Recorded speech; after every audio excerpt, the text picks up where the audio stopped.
con Albany Lozada y Unay Amenábar.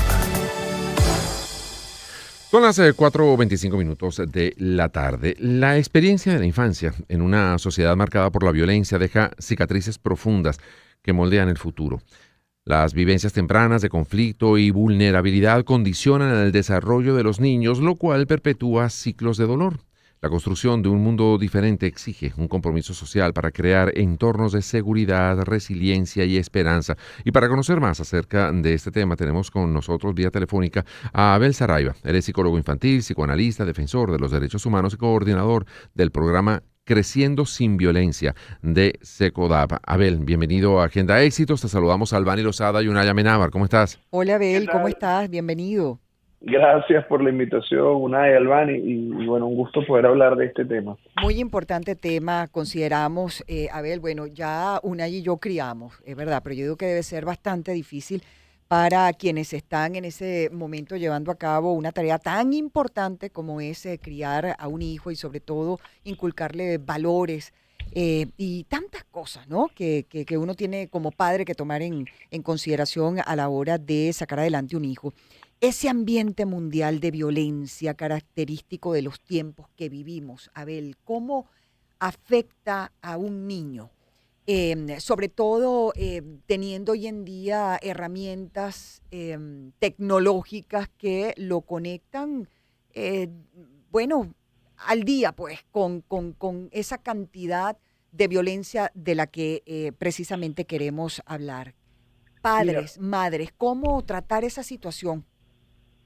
bueno, yo creo que habría que partir de algo, ¿no? La violencia ha formado parte de la humanidad desde que la humanidad existe, incluso yo no sé si este sea el tiempo más violento que hayamos vivido. O sea, creo Ujú. que la humanidad ha pasado por periodos mucho más despiadados, solamente que ahora tenemos la capacidad de verlo en tiempo real y estamos más expuestos a mensajes. Antes tenías que ser testigo de excepción de algo para formarte una idea. Yo creo a ver, la violencia está allí, es evidente y además está fuera de nuestro control, más allá de lo que como ciudadanos podamos hacer, está fuera de nuestro control, por ejemplo, todo el tema de la guerra en el mundo o Sí. la violencia que hay en distintos niveles. Ahora, ¿qué sí podemos hacer? Yo creo que un poco cómo aproximarnos a esto.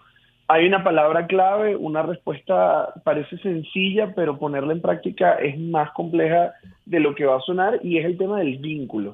O sea, lo que nosotros tenemos como herramienta para proteger de mejor manera a nuestros hijos, a nuestras familias, es el vínculo. Y el vínculo, por supuesto, demanda la capacidad que tengamos de invertir tiempo de calidad, de escuchar, de conectar, de poder generar relaciones significativas, porque el peligro o el gran peligro detrás de la violencia es que genera rupturas de puentes, rupturas de vínculos, rupturas de lazos sociales, rupturas de todo aquello que nos define como seres humanos. Entonces creo que lo que nos toca empezar a trabajar es desde ese lugar de la cercanía, desde ese lugar de lo que mejor nos caracteriza a los humanos, que es construir vínculos y vínculos sobre todo, bueno, seguros.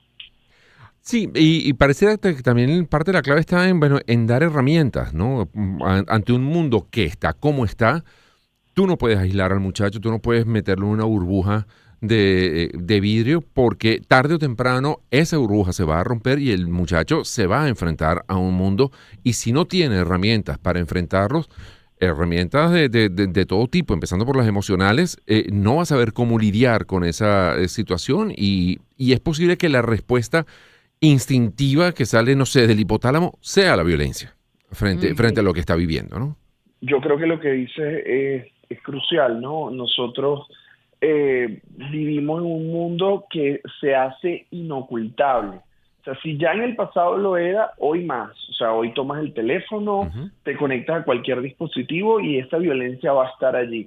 Yo sé que a muchos padres les parece romántica e inspiradora esta película de La vida es bella y se fantasea con cierta frecuencia en si nosotros podemos construir una burbuja para nuestros hijos. Y la verdad es que, primero, no. O sea, no es factible construir una burbuja, siempre hay algo que la rompe y luego, Claro. aun si la construyes en el momento que se rompe, esa ruptura de la burbuja puede ser más doloroso que si te enseño justamente a lidiar con que esto forma parte del mundo. Sí, Lo claro, que porque pasa además, es que, volviendo a la película, perdona, Abel, pero es que Ujú. la película nos cuenta hasta que muere el papá. Sí, No nos cuenta qué pasó 2 días después claro, cuando al después. niño le dijeron tu papá lo mataron. Mm, así No, o es, sea, porque los cuentos de hadas terminan con que el príncipe y la princesa fueron felices y comieron perdices. sí, ¿Qué pasó al día siguiente? claro, claro. así es No, o que sea, pasó, claro, ¿qué pasó? los conflictos existen y van a existir. Van a Sí, existir siempre. claro. Sí. ¿Qué pasó cuando el príncipe dejó las botas llenas de barro Sí. al lado de la cama? Es decir, esta parte no te la Claro, cuentan cuando de dejó la la tapa, historia. la pasta de dientes abierta. Sí. Por supuesto. No hay duda que hay que convivir con, bueno, todos esos temas que han existido siempre, Abel, pero sin embargo, fíjate, este tema surgió luego de ver el equipo nuestro de producción. Siempre tenemos una reunión todas las semanas para, bueno, para ver qué temas vamos a tratar la semana siguiente. Y estábamos viendo un video que en Instagram de un niño de unos 6 años de edad aproximadamente, al que su maestra le preguntaba qué le gustaría hacer cuando creciera, porque uno siempre se pregunta, Ujú. bueno, mira, ¿qué vas a hacer? A nosotros, a todos nos preguntaban, ¿qué quieres ser? Bueno, mira, yo quiero ser maestra, yo quiero ser médico, yo quiero ser ingeniero, arquitecto, bla, bla, bla, bla, bla, ¿no? Pero sorpresivamente el niño le respondió que a él le gustaría ser asesino. Y lo dijo con una convicción tal que realmente a uno se le eriza la piel de solo verlo. Y aunque uno piense que, bueno, uno en 1 millón diría una respuesta o daría una respuesta como esa, aún así eso lo pone a uno a pensar, ¿no? Porque un niño completamente inocente, como son los niños, pero con una respuesta muy directo al grano y con la convicción de la que te hablo. ¿Cómo puede uno, no sé, ver una situación como esa, Abel? Sí, mira, eso nos pone de frente con un problema que es el de la banalización del mal y Sí. uno de los grandes riesgos que vivimos hoy como sociedad, y esto sí creo que es un malestar muy, muy contemporáneo, muy, muy específico de este momento, es por ejemplo lo que pasa con el juego, ¿no? O sea, todos estos juegos bélicos, todos estos juegos de violencia hiperrealistas que además los niños utilizan sin discriminación de edad, porque los papás no saben que para los juegos también hay clasificaciones, termina llevando a que la violencia y sobre todo esta violencia armada pueda ser vista como un juego, ¿no? Entonces, claro, hay una pérdida del sentido del valor de la vida del otro. O sea, cuando yo me planteo la posibilidad de ser asesino, es porque, bueno, porque veo ahí una figura que puede ganar dinero, que tiene poder, pero pierde el sentido de la vida del otro. Entonces, ¿qué es lo que ocurre? Y frente a esto, ¿qué podemos hacer? Que yo sé que es como la gran interrogante de fondo. Mira, lo primero que hay que hacer es, lejos de regañar a nuestros hijos porque la violencia les llame o porque este tipo de circunstancias les parezcan atractivas, creo que hay que hacer un ejercicio de entender qué es lo que hay detrás. Muchas veces, y sobre todo en niños pequeños, lo que hay es un deseo de poder, de reconocimiento, de estatus, cosa que vemos, por ejemplo, en los niños pequeños en comunidades populares Ujú. pueden llegar a querer ser justamente jefe de una banda porque esa es la persona más respetada a lo mejor en su comunidad. Entonces, nos toca a nosotros empezar a presentar, primero, entender sus razones, luego nos toca empezar a presentar otro tipo de referentes.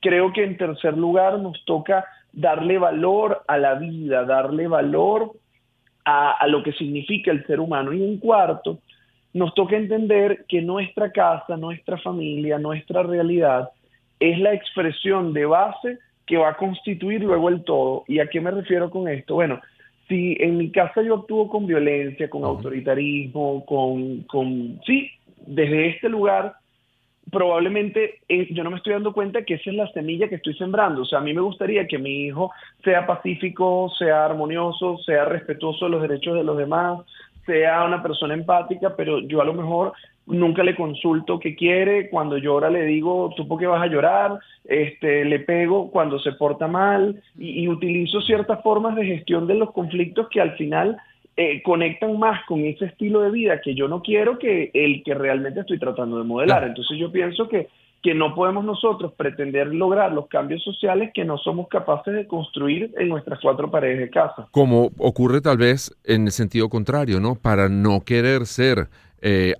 arbitrario, autoritario o convertir tu casa en una tiranía, eres excesivamente permisivo y entonces allí no hay ninguna figura de autoridad donde el muchacho a lo mejor hace lo que le da la gana desde su más tierna infancia porque ay, no, todavía es pequeño, no lo voy a regañar, no lo voy a corregir.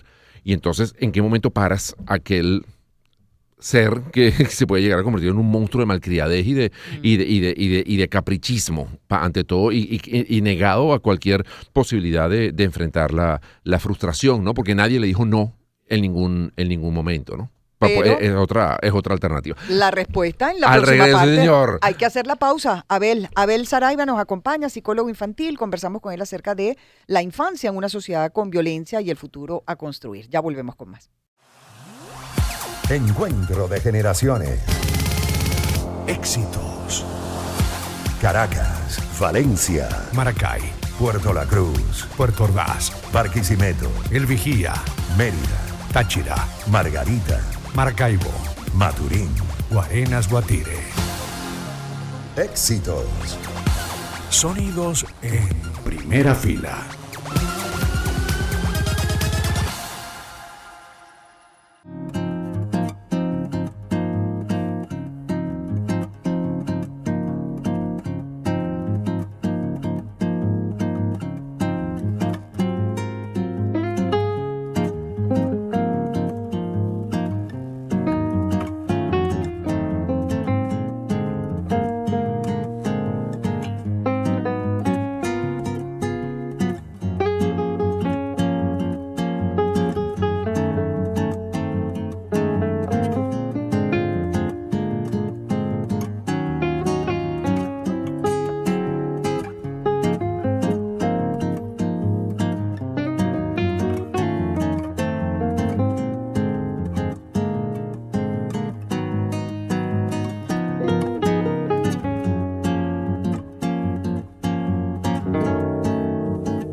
Encuentro de generaciones. Éxitos. Caracas, Valencia, Maracay, Puerto La Cruz, Puerto Ordaz, Barquisimeto, El Vigía, Mérida, Táchira, Margarita, Maracaibo, Maturín. Guarenas, Guatire. Éxitos. Sonidos en primera fila.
Encuentro de generaciones. Éxitos. Caracas, Valencia, Maracay, Puerto La Cruz, Puerto Ordaz, Barquisimeto, El Vigía, Mérida. Publicidad.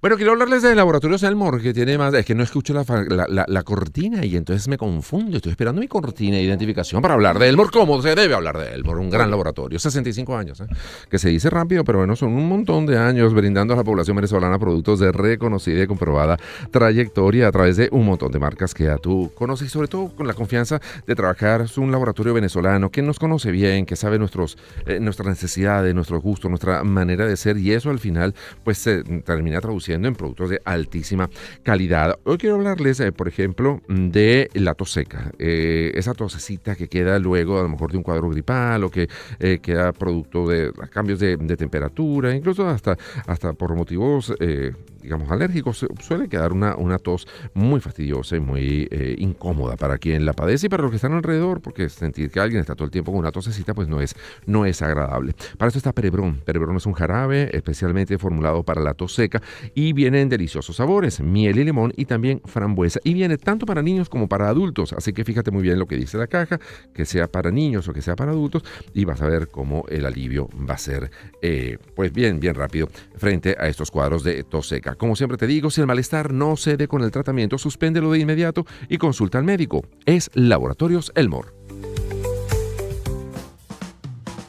Bueno, y el próximo capítulo de Camino al Aplauso incluye los ensayos con retos para todo el elenco. La producción se enfrenta al reto de encontrar el vestuario. Mientras tanto, parte del elenco se encuentra entrenando su condición física y vocal para llegar a tiempo a la obra. El elenco además presenta problemas que sin duda parecen poner en duda parte del plan de trabajo del equipo, Unai. Esos retos tienen que ver con la improvisación, con situaciones públicas, canto en situaciones públicas, la resistencia física, hay que ver lo que exige cantar, actuar, bailar, todo simultáneamente y todo hacerlo bien en pro de un gran espectáculo como lo va a hacer Mamma Mía aquí en el Teatro Teresa Carreño. Así que no te puedes perder todo este camino al aplauso que vas a poder ver el próximo lunes y todos los lunes a las 8:30 de la noche por IBC. Bueno, y yo te recomiendo que le ofrezcas a tus clientes una forma más rápida y segura de pagar. Los puntos de venta BanPlus son la solución. Todos nuestros modelos aceptan pagos con la tecnología sin contacto, facilitando cada transacción y además brindando una experiencia agradable de compra al cliente. Visita la agencia BanPlus más cercana, elige el punto de venta que más te convenga y prepárate para impulsar tus ventas al siguiente nivel. En BanPlus hacemos país de la mano contigo. Agenda Éxitos. Puntos de vista para conocer y entender al mundo. Con Albany Lozada y Unai Amenábar. Bueno, la infancia en una sociedad con violencia y el futuro a construir de la mano de esa infancia que definitivamente pues van a convertirse en adultos y van a hacer eso que solemos decir el futuro del país y del mundo, hay que decirlo. Bueno, nuestro invitado hasta ahora es Abel Saraiva, psicólogo infantil, psicoanalista, defensor de los derechos humanos y coordinador del programa Creciendo sin Violencia de SECODAP. Nos ha estado acompañando desde hace un buen rato y seguimos la conversación con él para seguir, de alguna manera definiendo lo que como padres se debe hacer para acompañar a esos hijos en su crecimiento y, bueno, inculcarles los valores necesarios, ¿no? Para construir una sociedad que verdaderamente logre el desarrollo de sí misma y, por supuesto, de los países. Abel.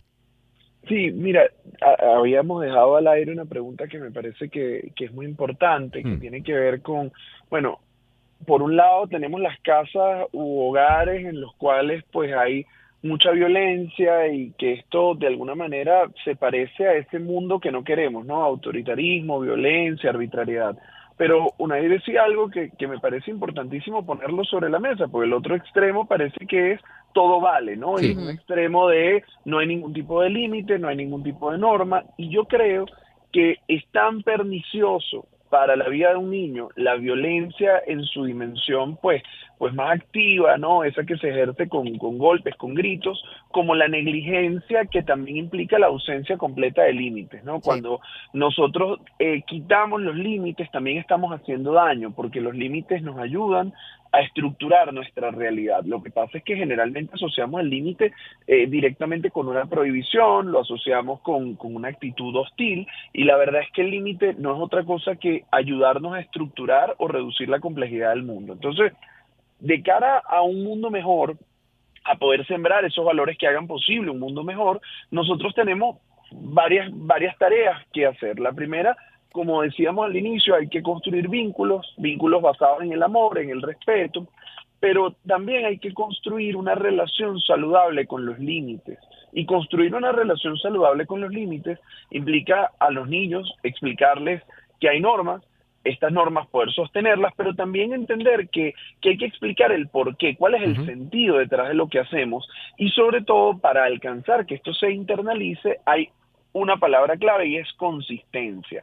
A los chamos les cuesta entender las normas, sobre todo cuando nosotros las aplicamos dependiendo de cómo está nuestro humor, ¿no? O sea, si ese día papá está de buen humor, ese día eso que me molesta lo dejo pasar, Sí. y si un día estoy de mal humor, entonces ese día yo sí soy más rígido. Cuando lo hacemos así, no se entiende nunca el límite. Cuando nosotros decimos, cuando es sí y cuando es no, hay una relación diferente que va a ser muy positiva para, a su vez, cómo este niño se vincula con la sociedad. Claro, incluso, a ver, y no sé si en otra oportunidad lo hemos hablado, siempre la complejidad, porque no sé, por este tipo de entrevistas, de conversaciones, uno asume como que uno tiene un solo hijo. ¿Qué pasa cuando tengo 2 o 3? Entonces, al hermanito mayor sí lo permito que vaya para la fiesta porque ya tienes una edad, porque tienes unas relaciones sociales que tienes que atender, pero al pequeño no.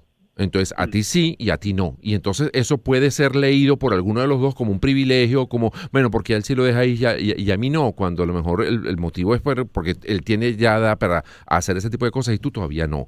Y eso hay que explicarlo y hay que dejarlo muy claro porque las normas a lo mejor no van a ser iguales para todos todo el tiempo, ¿no? Va a haber situaciones distintas para un momento de la vida de ese niño y no para la del otro. También lidiar con ese tipo de cosas, qué tan complicado es. Y te agrego también otro tema, porque mucho tiempo se decía, bueno, yo no estoy con mi hijo en todo el día, pero los 15 minutos que estoy son tiempo de calidad y yo entonces, ¿eso sirve para algo o no? Eso es una labor mucho más constante y hay que dedicarle tiempo y tú tienes que estar tiempo con tu hijo, no 15 minutos de calidad a las 9:30 de la noche cuando todos estamos agotados. Y Sí. tenerlo en cuenta antes de planificar traer hijos al mundo, ¿eh? Exacto. Totalmente. Mira, con respecto a lo primero, yo creo que el mundo es menos justo de lo que nosotros quisiéramos y lidiar con la injusticia es algo que toca resolver. Sí. Ahora, ¿dónde está la diferencia como papá? Sin duda que pudieras aplicar una política, bueno, que no sé qué tan positiva sea, que es igualar hacia abajo y es como el chiquito no puede, nadie puede. Eso sería una cosa muy arbitraria Sí. y además desconectada de la realidad. Pero sí que lo que los padres, a unos padres pues amorosos, justos, les correspondería hacer es decir, entiendo que te moleste que tu hermano tenga acceso a cosas que tú no, Sí. y te voy a acompañar a resolver esa molestia. Sí. Y te voy a acompañar y prepararte para que más adelante tú también puedas disfrutar de ello. Creo que eso sería un poco como la aproximación, entender que el niño tiene derecho a molestarse, pero no porque se moleste, todo lo que le moleste debe ser cambiado. Creo que eso también vale la pena decirlo. Ahora, con respecto al tema del tiempo, oye, creo que tocas un tema muy importante porque ciertamente el tiempo de calidad es clave, o sea, de nada sirve 10 horas si esas 10 horas son horas en las que tú lo que haces es respirar junto al otro, ¿no? Sí. Yo a veces le digo a los papás, mira, que tú hayas estado en la casa todo el día no significa que tú compartiste a lo largo de todo el día con tu hijo, o sea, tú estabas respirando el mismo aire que él. Ahora bien, el tiempo de calidad hay que entenderlo que sí, es por supuesto muy necesario, pero a la vez es necesario dicho de esta manera, no bastan 5 minutos, no bastan 15. Si tú le dedicas 15 minutos a tu hijo, bueno, tienes que saber que el retorno, como si habláramos de economía, ¿cuál va a ser el retorno de esa inversión? Bueno, va a ser también proporcional a lo que tú inviertas, ¿no? Claro. Si tú lo que inviertes son 15 minutos al día, no esperes que cuando tu hijo tenga 18 años, tú recojas pues una persona cercana a ti, Claro. conectada contigo, es decir, eso no va a pasar, ¿no? Entonces, y de hecho diría, si lo pensáramos incluso en estos términos, que el tiempo en el que mejor se reflejará en un futuro la inversión que tú hagas de momentos significativos es sobre todo en la infancia temprana. No quiere decir que los adolescentes no necesitan tiempo, claro que lo necesitan, pero el tiempo que tú le dediques a tu hijo pequeño va a ser un tiempo que va a magnificar su escala y su impacto en el futuro, sobre todo durante los primeros 1000 días de vida. Los primeros 1000 días en la vida de un niño van a hacer la diferencia en su cuerpo, en su mente, en su desarrollo cognitivo. O sea, es un momento como especialmente sensible. Entonces,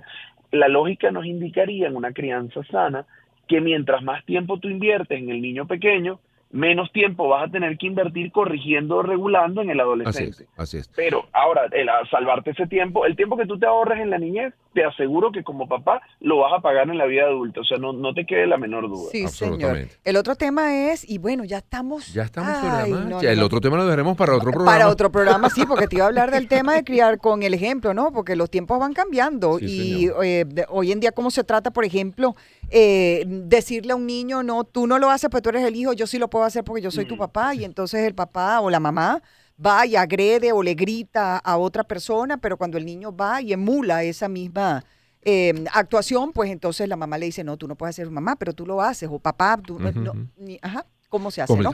Pero bueno, para otro programa. Abel, gracias por darnos estos minutos. Con gusto hablamos de eso en otra ocasión. Claro que sí. Abel Saraiva, psicólogo infantil, psicoanalista, defensor de los derechos humanos y coordinador del programa Creciendo sin Violencia de SECODAP. Y nos vamos, no queda tiempo ni para el cafecito ni para los titulares de última hora, pero sí queda tiempo para agradecerle a toda nuestra querida audiencia que nos haya acompañado hasta esta hora. Los esperamos Dios mediante el día de mañana. En nombre del equipo, muchísimas gracias, y también en nombre de nuestros anunciantes. Changán, juntos alcanzamos nuevos sueños. JJ Import Corp, tu aliado logístico. Laboratorio Selmor, más de 65 años brindando a la población venezolana productos de reconocida y comprobada trayectoria.